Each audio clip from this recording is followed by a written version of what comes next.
Welcome to CPG Vibes. No scripts, Just chat. I'm Alex Baer. And I'm Wade Yenny. Each episode is recorded live, and we talk all things food and beverage, and so much more. Feel our vibe and search for CPG Vibes on Apple Podcasts or Spotify, and make sure to give us a 5-star review. If you'd like to sponsor our show with your product or service, email us at cpgvibes100@gmail.com. Now, let's vibe.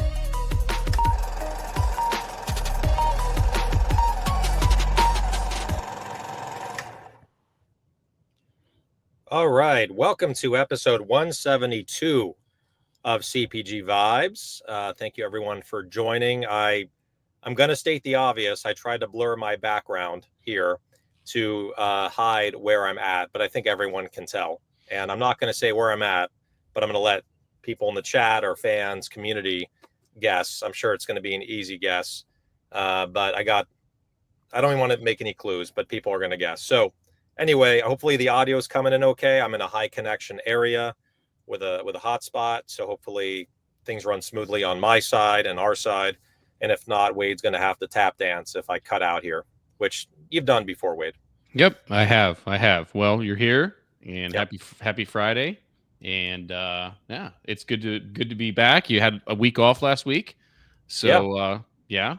Yeah, it was good. It was good. I caught the episode on the way back into town, but yeah, I went, for those that looked at my LinkedIn post, went to my best friend went to a Metallica concert up in Santa Clara in the Bay Area. They played 2 shows, Friday and Sunday, and then we stayed there from basically drove in on Friday, saw the concert Friday night, had an off day on Saturday, played some golf, and just had some fun. And then Sunday, the concert again, and then drove home on Monday. And it was actually cool. It was a travel package with Metallica. So you get 3-night stay in the hotel, plus 2 tickets for both nights of the concert, plus a Yeti. So there you go.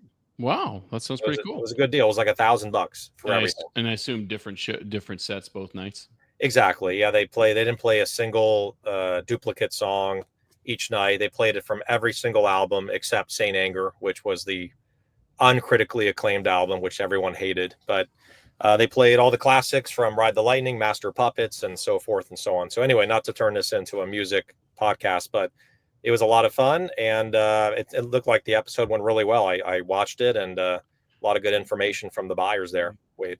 Time flew by, and yeah, it went fast. And you know as well as I do, between handling comments and questions and trying to make everything work, it's tasking, especially when you have multiple guests. But it was good. It was good to catch up with everybody, and I hopefully it was informative for those that watched and or listened after the fact.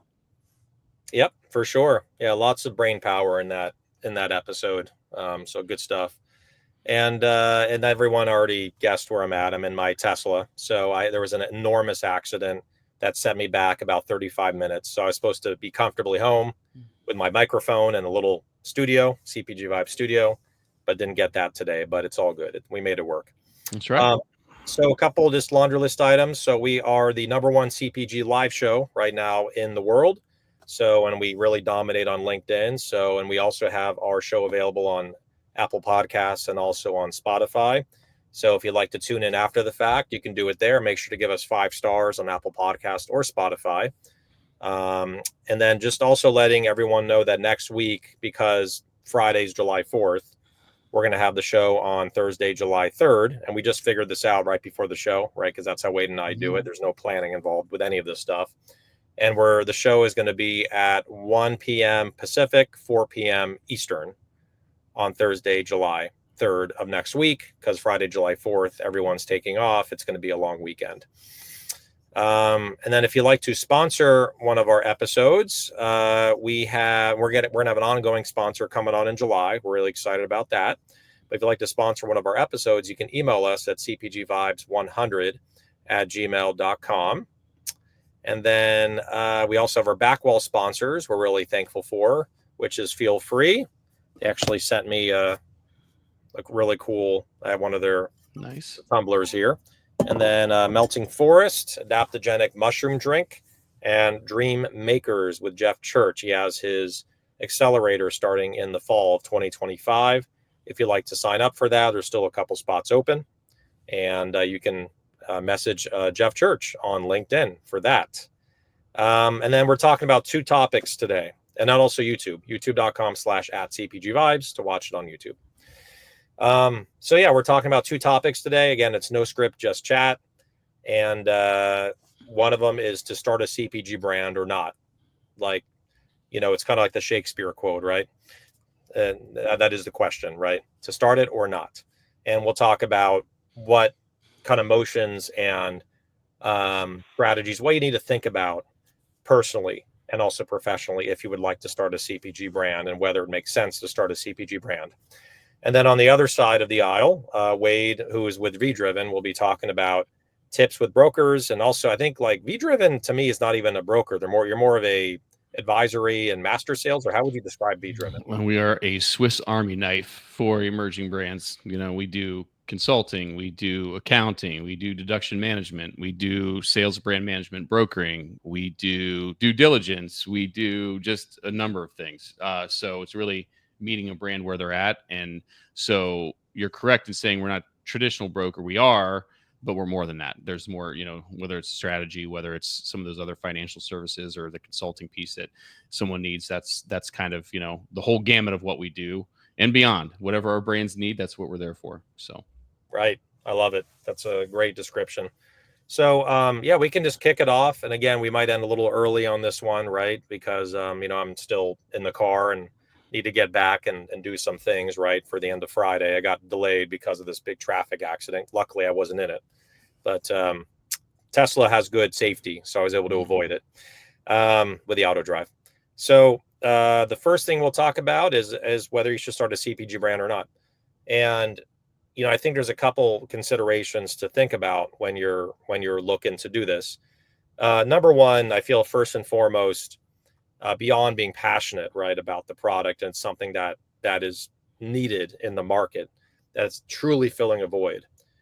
The second thing is, do you have the bandwidth and also the patience that this would take? It could take 5 years, 10 years to build a CPG brand.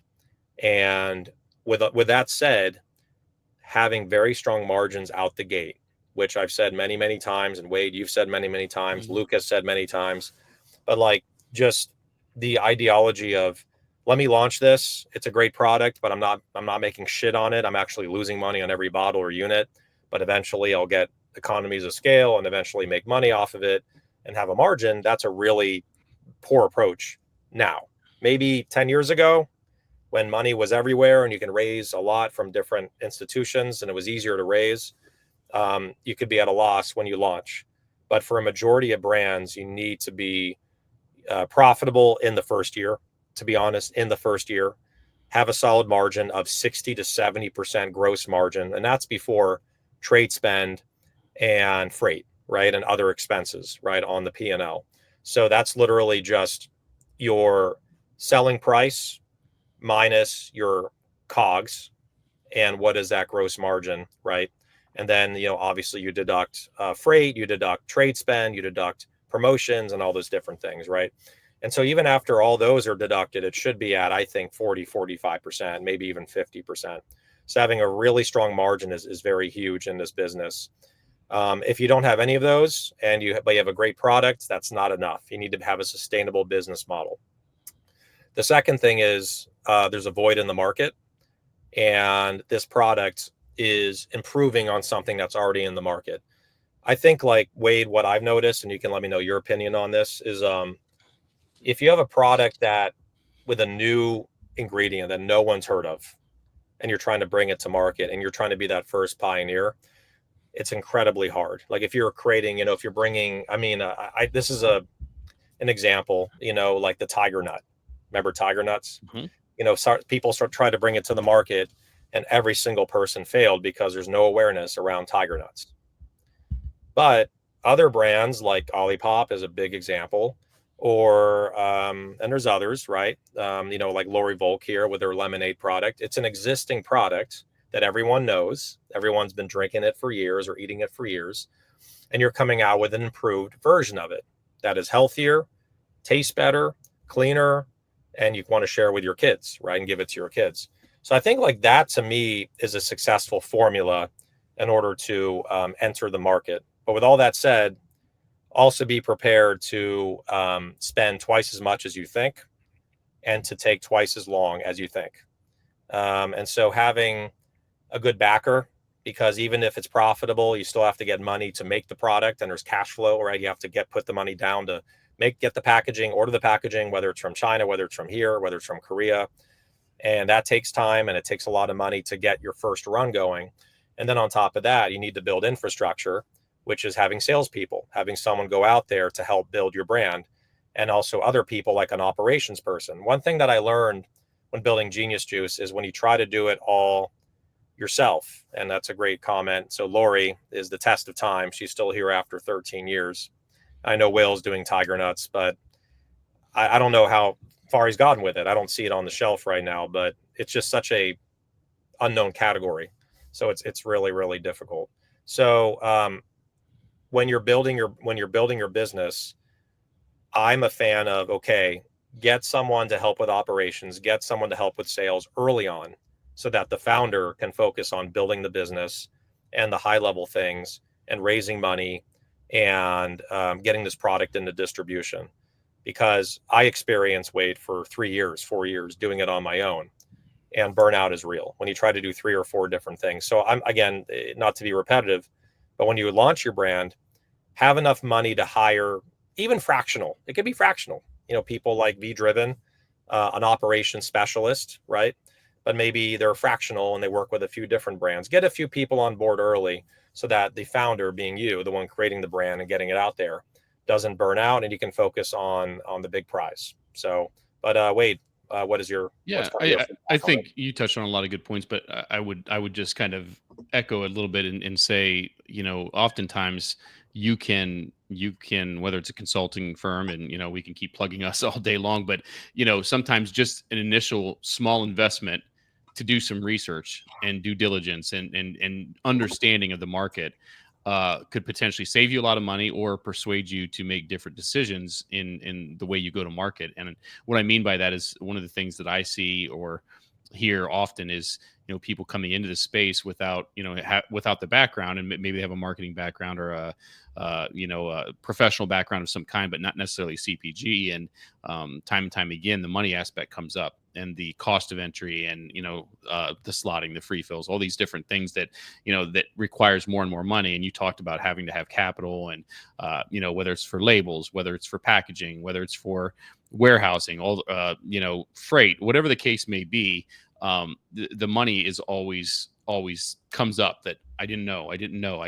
And so my suggestion is if you don't know, find out, talk to people that have been down that road, learn more, educate yourself, and dip your toe in the pool before you dive in, and understand exactly what you're up against. And like I said, oftentimes an initial investment of maybe a couple hours conversation with someone or a group of people that are experienced and understand, that can help you with what the next steps should be sustainably before you go full speed ahead. Because I always use the farmers market example, because you're selling out at the farmers market, or you're, no pun intended, Lori, lemonade stand outside your house. I'm being facetious here, but that your neighbors and family are telling you is fantastic, you should sell that. Before you go too far down that road, make sure you completely help yourself be successful, or set yourselves up for Mhm. success as far as that goes. So Yeah, there's some really big gems there, and also Tara Olivier, and hopefully I'm pronouncing your last name right. Welcome to our show. I think she's been on before, I believe. mhm. I remember seeing her name, Yep, but she's driving to New York and she's on with us. So fancy thank you food. for tuning in. Um, I think one other thing too is knowing the odds, like the realistic odds of being successful, which are very low. I think first year 5% or 95% fail in the first year, and then of the ones that survived in the first year, that 5%, 10% of that survives in the second year. So like Right. it's like 0.3%, 0.2% survive in the first 2 years. And most never really get to the full launch because something happens and they get derailed before they even have the product on the shelf. There's a lot of those way too that we just never hear about. And so know the odds and know that it's extremely difficult. And I don't know, just speaking off the cuff, right, which is the show, I'm become a really big fan of just the regional play, and it's hard to control a brand nationally. There's a time and place to do that, but if you have a brand that you're making in Southern California or New York, and you keep it in Southern California or Southern and Northern California, and then New York, you do the tri-state area, New Jersey, New York, Connecticut. I mean, and you're profitable and you don't have a huge overhead, you can have a nice profitable business, right? But it all depends on your goals. I mean, there's people like Yanni Lemon Perfect that's like paint the US yellow, right? Let's go everywhere. Or or Midday Squares, let's go everywhere in the right stores. And they have a lot of big goals and they have a lot of investors behind them. But it's either there seems to be a widening gap that I'm looking at for emerging brands. Either you're small and emerging and regional and you don't have a lot of cash, and then there's the huge ones that are raising like 20 million. Right. And there's like nothing in between, it seems. And that gap is getting wider and wider where, an emerging brand to raise $3 million and go national is more rare now than someone staying smaller or someone going big. And I think both strategies are great. It just depends on what your goals are. Yeah, and I think, I didn't touch on that you did previously is talking a little bit about white space and what that looks like. How are you differentiating in the market? How are you, what are you bringing to the table that isn't either on the shelf? How are you, is it an attribute that's better? Is it an ingredient maybe that someone hasn't heard of or isn't utilizing to its fullest potential, or something that's hot and trendy, and capitalizing off that differentiation? But it's also going back to that research and understanding the market, your competition. I'm a big fan of doing your homework again in advance, going to your target retailers, whoever they may be, looking at this, who you see as your neighbors on the shelf, the adjacencies, who's going to be there, what price points are they in, what is the range of your competitors, to the left, the right, the top, the bottom, and going back to what you said originally, and looking at your cost of goods, your manufacturing, and knowing what your profit margins are you realistically going to be in that scope of what's there? Because if you're not, either you have to have a pretty crazy background story to sell on why you deserve to be there, or you need to go back to the manufacturing piece and understand how you can, cut that piece down to make yourself be in the level playing field, right? I mean, it's not as simple as just slapping an organic or a non-GMO label on it and being able to upcharge 35-40%. There's too many comparable items out there that are good items and brands and making clean products for affordable prices. The days that, when you going back how many years ago when you could just say it's organic, so you expect to pay that much more.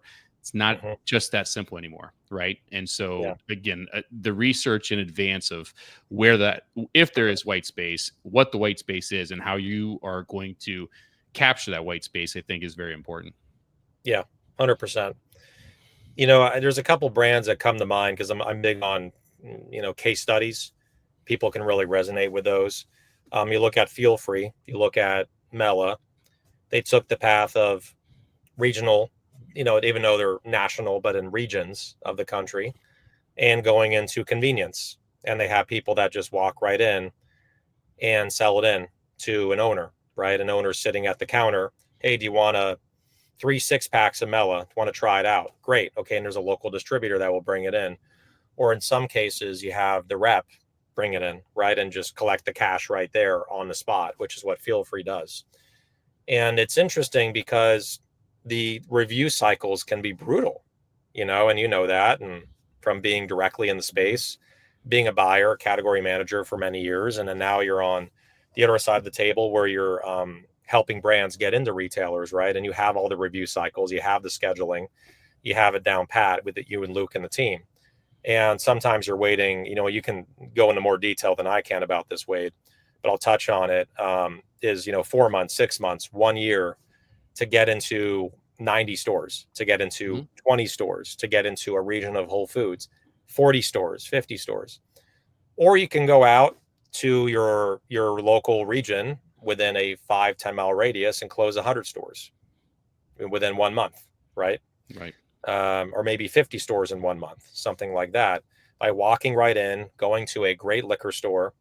And I've learned a lot of that by working with Feel Free Botanic Tonics, that, we have a lot of stores under our belt, and they were all gotten by people just walking right in, showing the bottle, giving a handshake to the owner and saying, this is going to sell, try it out. We have an opening deal, buy 2 cases, get 1 free. Here's a display rack. And you slam it right in there within the same day. And you can start selling immediately and getting capital immediately, especially if they're paying you ahead of time, right? And so building, like Lori is saying, building local customers and these are, like, if you think about Southern California, these liquor stores and convenience stores, they're busy. Mm-hmm. They have a lot of foot traffic. And also these people spend whatever they want to spend because it's a convenience store. They're like, oh, a Gatorade's going to be $3 instead of $1.50 at Vaughn's. They don't care because it's for convenience. It's fast. You go in and out. So I'm becoming a bigger fan of C-stores and convenience, which is the same thing. Gas stations, liquor stores, and even smoke shops, which people go in and spend a lot of money, on whatever. And they can also buy drinks in smoke shops too. What's interesting about gas stations is the foot traffic is insane. If you think about it, Mm-hmm. people are coming in and buying gas, $50 on pump 4, $30 on pump 2, right? So the foot traffic is really high. And then number 2, they're already spending a lot of money on gas, $50, $60. How much does it cost to fill up 1 car? $50, $60, especially in California. And so if you're spending $60 on filling up a tank, what's another $10 for a Feel Free? What's another $4 for a melting forest, right? So I do like that approach. And then you just hire salespeople in your area and you just have them go out locally and you can control everything. So I like that approach. Yeah. Yeah. I think this comment from Jeff is kind of interesting here. He says sometimes the product itself can determine your potential reach. I'd imagine there's not a whole lot of demand for hot cocoa in Florida. And, for that matter, there's a 3 to 4 month window, typically, even in Ohio, where hot cocoa is going to sell. But you have to think about that when you're talking about your potential reach and where it makes sense. Oftentimes you're talking about regions, but you're not necessarily thinking about a point like that from Jeff. I love that point. But yeah, I think the convenience channel is interesting. I think there too, you still have to have an understand how are you getting that product to those places, right? I mean, Yeah. and still having that lined up, because you have to factor that piece in. And then you also have to have that reorder, the supply chain knocked out, that, if they sell through with your initial shipment, there's 3 cases, the 2 and 1 free you'd mentioned, you want to keep it on shelf, right? And so that piece still has to be buttoned up. But yeah, that's certainly a valid approach. And there is high volume, right? Not everyone has an electric car, and gas stations are high traffic, high velocity, and it's definitely an avenue that sells product, no doubt about it. Yeah. And I mean, you have to set up a system in place, which is why it's better to be local, which is like, okay, make sure your salespeople are visiting these stores at least on a monthly basis or once every 2 weeks to check on them. So because, with distributors, it's different. Like they're gonna deliver if they need the product, right? But when a distributor goes into a convenience store, they're not going to ask about every single item because they have 100 items, right? Only if the store needs it. So it's good to have your own staff, have a couple salespeople, send them out, go to the store and say, hey, I'm checking on your store. Do you need these items at all? Here's the items. This one, number 1, number 2, number 3, and I'm here to deliver. And then like different models are different ways. But if you have a product that's easy to put in your car and shelf stable, that makes it even better. So even if you're in a hot area, and obviously you don't want to, have it be 110 degrees out, that could ruin any product. But if you're 90 degrees or 95 and you're in your car and you have it in your trunk, you can go around your local area and deliver and then come back and pick up more from the warehouse, right? So I think like that model, I mean, Mela did that model, And we might have lost Alex. That means I get to tap dance. So we're waiting for Alex to come back here. Allison's comment: my son vividly remembers my master plan when COVID hit to buy up all the individual toilet paper packs from convenience stores.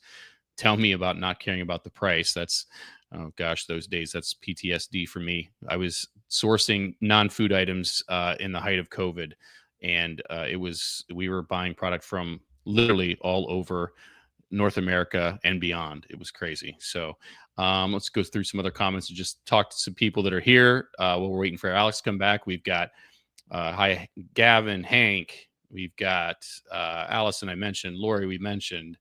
Jeff, we mentioned. If I missed anybody else, hi, everybody. We're waiting for Alex to pop back on here. Oh, he disappeared. I'm still here, or it looks that way anyhow. I think the other thing we wanted to talk a little bit about today's tips with brokers, and we've certainly talked a little bit about this in the past. And I think we had this is my actual third show this week. We did our CPG office hours, myself and Luke Abbott with V Driven on Wednesday. We did our V Driven masterclass yesterday, and of course CPG Vibes here today. But talking a little bit about brokers and how hard it is to manage the necessary work that needs done when you're getting into distribution, and how nightmarish that can be if you're not clear on what those processes are and have the relationships and all those things.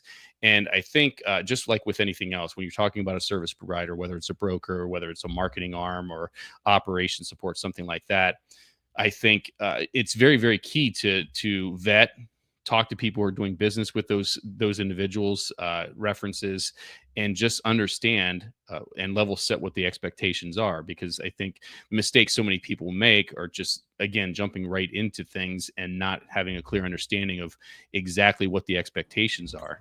So there he is. He's back. I'm back. I was tap dancing a little bit. I was pivoting to talking a little bit about tips with brokers. But Good. so Go ahead. the key, Don't let me the stop you. key, yeah, the key is again, vetting, having conversations, and understanding exactly what the service is that you're paying for and what they are agreeing to do for you, and then holding them accountable. And I think that's the key part, is that accountability piece. Is if you're paying for a service and you're not getting what you're paying for, or what you understanding of what that service was, then you need to have that conversation and hold the service provider accountable for. And as I said, Alex, that's relevant to whether you're talking about a broker or any service provider for that matter. If you have to have a clear understanding.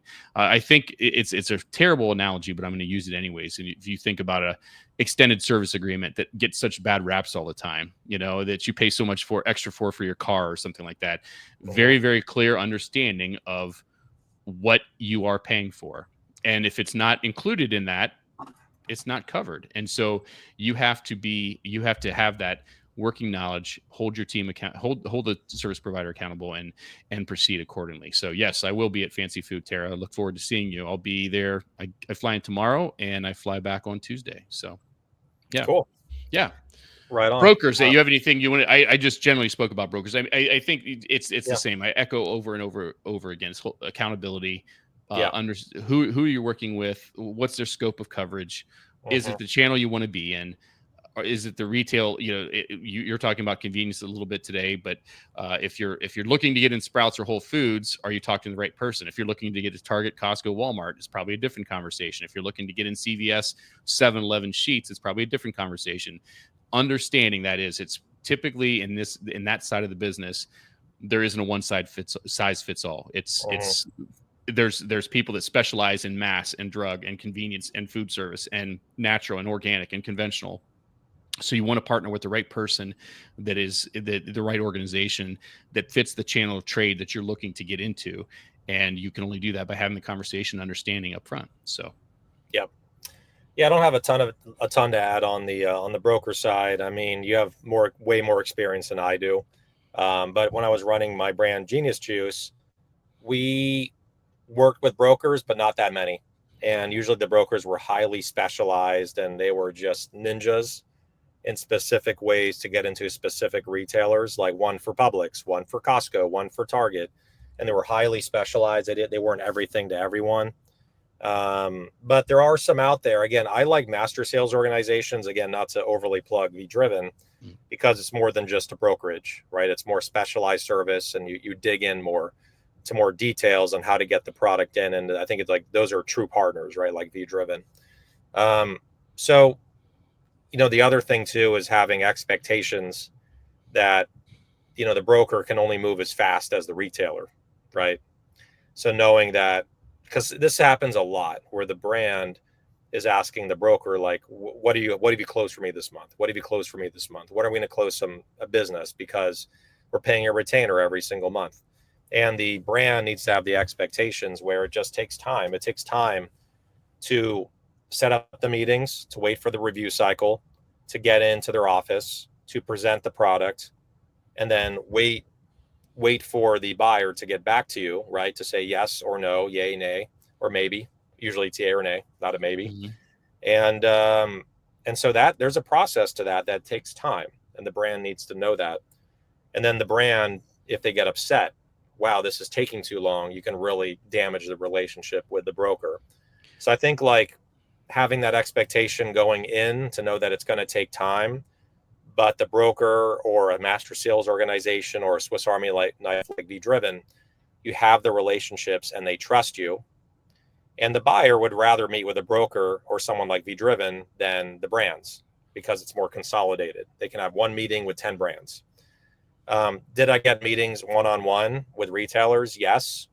But that was after Shark Tank. That's when a lot of those happened, where they gave me the time of day and it became a hot item. But for a brand that's emerging and starting out, I mean, Wade, depending on the retailer, it's very hard to get through the door, very Right. hard to get an email back.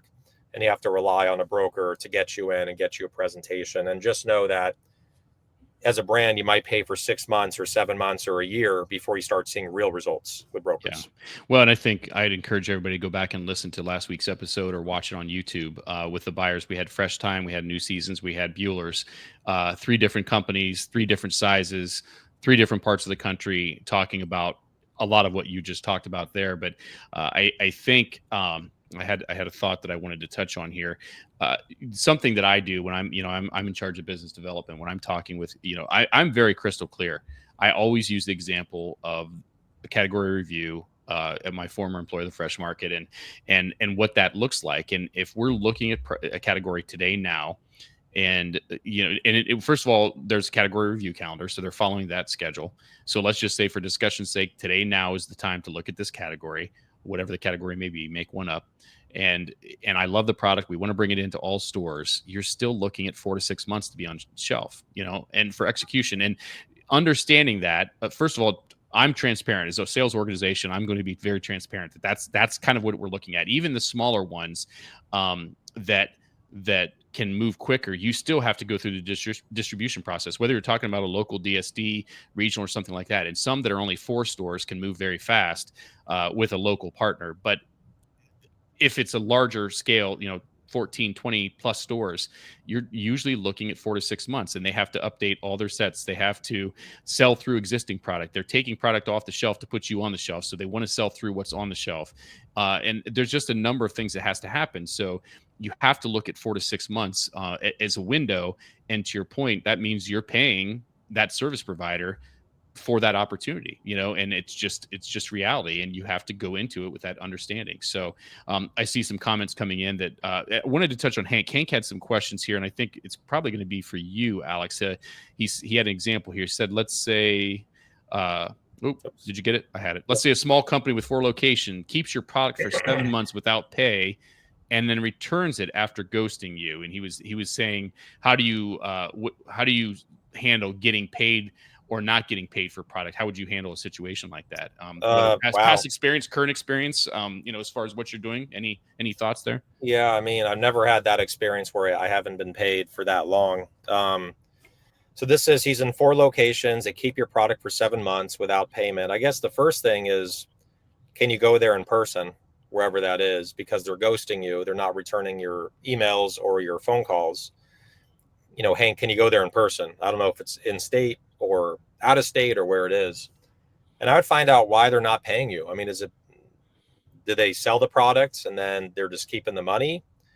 I need to get more context on that, but the best thing to do is handle things in person. Well, and That'd the be other my thing advice. is to have it. This goes back to it's a bad, again, not the best example, but a service provider. In this case, you're the service provider providing them with product, and having an understanding. It's a 2-way street. Having an understanding of what is the expectation for payments, and once you get past that period of payment, whether it's 30 days, I don't know, net 10, whatever the case may be, holding them accountable, and or just stopping there before you get down 7 months is very scary to me. But yeah, I think persistence. I mean, certainly can't turn the other cheek. You have to let them know that you're you're aware of the situation. You want to remedy. You want them to remedy the situation and move Hmm. on from it. I think you pulled up Robert's comment about Melting Yeah. Forest launching bilingual in Canada. And That's don't pretty and cool. don't and don't send more product to them, Hank. Yeah. Yeah, exactly right. How about this one from Mick? My product's being launched into a large amount of stores. Is there any method I can support these individual stores? I'm planning calling all the different store managers of each store and thank them. I'm in Illinois, but how can I support stores in California? So, depending on, we're not. I don't think you, unless I'm missing it, you didn't tell us what the chain of stores was. But I would work with whoever the decision maker was that put you into those stores and ask them for a listing of a stores or ranking of stores so that you can focus your attention on the high velocity, high volume, high traffic stores. Because to your point, if you're in Illinois and you're in your distribution or your new doors are in California, you can't possibly hit them all. Hmm. There's also service providers like Dirty Hands, like Base Makers, that depending on what we're talking about, might be able to support things like that.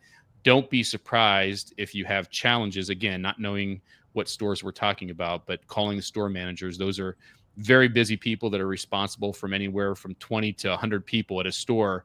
You might have a hard time getting through to them, and or they might not even be the people responsible for executing. It could be a grocery manager or a department head or something like that that's responsible for ordering your stores. So I'd be careful with that approach. I'd probably reach out to the decision maker that puts you in the stores first, and then have that conversation with them to how can you best support this launch at those stores, focusing and fishing where the fish are, the high traffic, high velocity, and going that route. That'd be my best suggestion. So Yeah, I think that's a really good feedback. I don't have a lot to add on that, Wade, but I mean, Mick, I think calling the stores is something that you can definitely do to make sure that it got in stock. Just call the store and say, hey, I'm from this brand. I'm the owner. I'm the founder, which puts a lot of weight on that call, right? Like they're going to respect you and want to talk to you, and just say, hey, did this product come in? Is it on the shelf? I know that this one of my favorite bars, Eat to Heal, you know that bar? Eat to Heal, like they launched in Sprouts and they called every store. They called every store. They hired like 2 or 3 people to make sure that it made it to the shelf. And I remember when I went to one of the stores and it wasn't on the shelf, the manager's like, I got a call from them this morning checking in as hmm, well. So right, I like calling around, but you have to get some eyes and ears on what's going on at retail. And like Wade said, it's best to work with your category manager, the one that puts you in, and kind of figure out what the top stores are and then handle it from top to bottom. right. Robert here emphasizes U.S. mainland's not the market's continental market, especially 13 million people. The Southern Ontario market. We've talked about how valuable that market is, no question. Does anybody know what's happening with UNFI? I know there's been a ton of posts about this and the updates. I Isn't it believe they're resolved? It's resolved, right? yeah, I think, but I don't know specifics, and I don't want to get too far in a rabbit hole here. But I was in a store this week that the conditions were pretty rough, and I don't know if that was relative to service levels, if that was operationally at store level, if it was but it was a natural store, and conditions weren't the best, and so there could have been a number of reasons for that. But I think it's what we've talked about. I know Luke and I have talked about it. I know there's been a ton of posts about this, that the ripple effect of that impact, with the supply chain, with things, you know. Pushing out, it's going to take a while to get things back to normal. My understanding is they are receiving again, ordering and things like that, but my guess is that you're going to see some impact at these stores that are serviced until that pipeline gets filled back up, as far as that goes. So Yep. Yep. what Okay, else? what else? I know I have to, on my side, hop off about 7, 8 minutes early. So we All have right. about 5 or 6 minutes here. So what else do you want to talk about? What else do we want to add to for these topics? Oh, I think we've got most of it covered. I think, just simply, at the end of the day, it's about doing the best decision making for yourself as a person and a business, and putting thought into it. Don't make rash decisions. Vet the people you're working with directly or indirectly, the Hmm. service providers you're working with, and I'd say if it looks too good to be true, it probably is. Yep. So again, do your work, and just tread lightly and educate yourself. That's, look out for number one, because if you don't, no one else is going to do that. So I think Yeah, it's really important. that's really important. I mean, I'll touch on that for a minute or two. Where when I was building Genius Juice, we were always subservient to everyone else except for ourselves, right? We were like, oh, let's make sure that we get into this retailer. Let's make sure we pay the free fills. Uh, this run, we're not going to make any money, but we got to get product out. Like, it was that ideology of let's just survive instead of let's thrive, and that Right. got us into a lot of trouble, right? I mean, we needed to build the brand, and eventually we got better margins, but it took time, it took years. And you have entrepreneurs that come on our show that say it took 10 years to be profitable. I think it's really hard with inflationary times, with competition, with money drying up. Interest rates are high, right? To try to borrow money. It's hard to have that approach right now, like 10, 15, 20 years ago, when maybe interest rates were lower and money was more available. And I know I already said that. So, yeah. So, like what Wade said, I'll double down on that and double click it or whatever. That take care of yourself first from a personal level, mental health level, right? And all that good stuff. But make sure that you have a solid business plan and solid sustainable margins before going into it. And don't bend over too far backwards, right? If there's a retailer that, it could be any retailer that's like, and for you to be in my store, you need to pay this, you need to do the free fill for this, and you have to have promotions. If you know that you don't have the capacity or the capital, I should say, to support it, don't go in there. Don't go in there. Just tell the retailer to say, honestly, we don't have the resources to support you right now. We're flattered that you want to bring us in. Actually, I wouldn't even present to them, to be honest. Like, Yeah. I know that's a pet peeve of yours, right? Many buyers, right? Back in No, the no, past. it's Like really when you not. present and you're not ready for the retailer, right?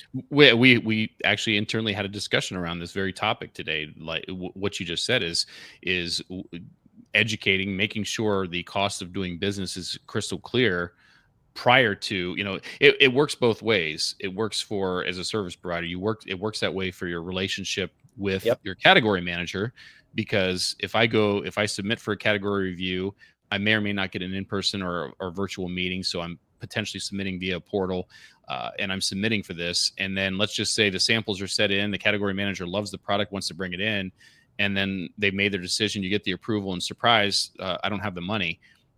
So I've damaged my reputation as a service provider with the category manager, because why'd you waste my time?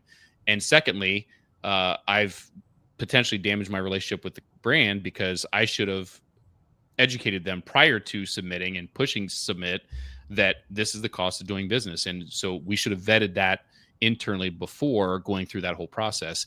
But to your point, it's okay. It is acceptable to say thank you for the opportunity. The timing's not right. I personally would prefer, putting my category manager hat on, that due diligence, I keep saying, that was done prior to submitting and asking me to review the product. And that goes back to partnering with people that can help you understand that, right? What is the cost of doing business? What are the expectations for slotting, free fills, promotional support, and all that? Before we push send, before we make a presentation, let's have the conversation, because if I know up front that I don't have the money, then why waste someone's time, And so I think there's a lot of that to consider when you're doing that. So Yeah. And you'll burn social equity like crazy by presenting it, putting the buyer through not only the time but a waste of time. And then on top of that, if they say yes, they're already making space for you. They're already going to discontinue something else and bring your item in. And they might have said no to someone else that presented to them to bring in your item. So again, like, it's a big cardinal sin to get the meeting, get them to say yes, and you back out. It's a huge cardinal sin. You might not get back in for years with that buyer, unless a new buyer comes in, but maybe even that might be hard. So. Right. Yep. Good stuff. And I got some other comments here. Was just as Hank Watt was just in Santa Monica, Wilshire Whole Foods was bare but better than last week. And then Lori responded one of our comments, so true. And then there should be a brokerage specializing in Shark Tank brands. Yeah. Ride the clever. wave. Ride the wave. Right. Yep. Literally. So, okay. Well, we're going to adjourn early this week. And we appreciate everyone for tuning in to this episode. And we're going to have our next week's episode on July 3rd instead of July 4th. So Thursday, 1 o'clock Pacific, 4 o'clock Eastern Also, it's going to be our Random Babble series, volume 3. We got into a lot of cool spiritual stuff and mental health last time, and it was a highly rated show. So we're going to do it again. So make sure to tune in next week, Thursday, July 3rd at 1 p.m., 4 o'clock Eastern. And make sure to give us 5 stars on Apple Podcast. And Wade, take good care, buddy. And it's good to be back. You too. See you. All right. Bye, everyone.